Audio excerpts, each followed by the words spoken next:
Bienvenue en enfer. On connaît l'enfer sur Terre, mais là je vais vous présenter l'enfer dans les airs. Donc c'est cette tourelle boule qui est un dépôt du musée de l'air et l'espace au musée de l'armée, qui était le pire endroit dans un bombardier pour les mitrailleurs.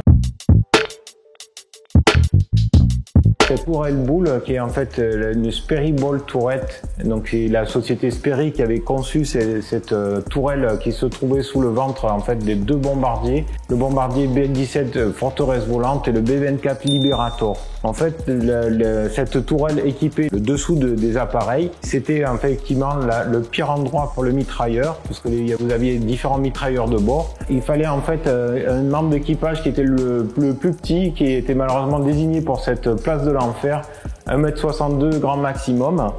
Et en fait, cette tourelle était dans cette position-là lors du décollage, avec les mitrailleuses tournées vers l'arrière.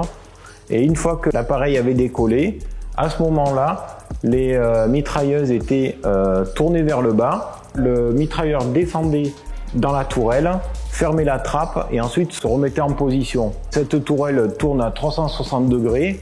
Elle était armée de deux mitrailleuses de calibre 50, c'est-à-dire 12,7 mm. Donc c'est la version AN-M2, qui est une version allégée pour l'aviation de la mitrailleuse 12-7 que tout le monde connaît en version terrestre, et qui avait une cadence de tir par contre beaucoup plus élevée, d'entre 750 et 850 coups minutes.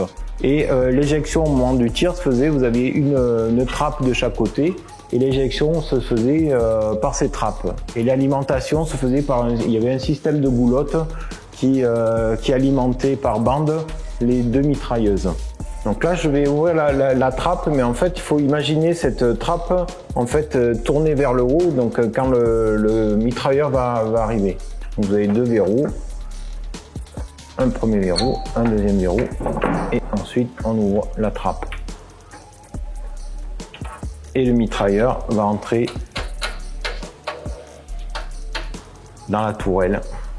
Et vous avez deux cale-pieds, un de chaque côté, droite et gauche, dans lequel il va avoir ses pieds. Donc ensuite il va fermer la trappe, se remettre en position. Il va en fait combattre enfermé dans cette position vraiment fétale, où en fait là où c'est manquant, vous avez un viseur.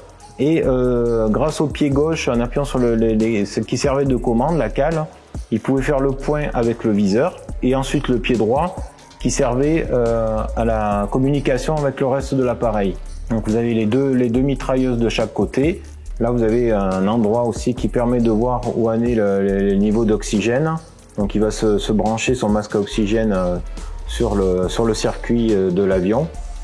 Et vous avez surtout, il faut se contorsionner un peu, vous avez les deux commandes principales en fait de cette tourelle, où en fait vous avez les deux commandes de tir. Vous voyez en fait vous avez des boutons gauche et droite, et donc c'est pour la mise à feu des mitrailleuses.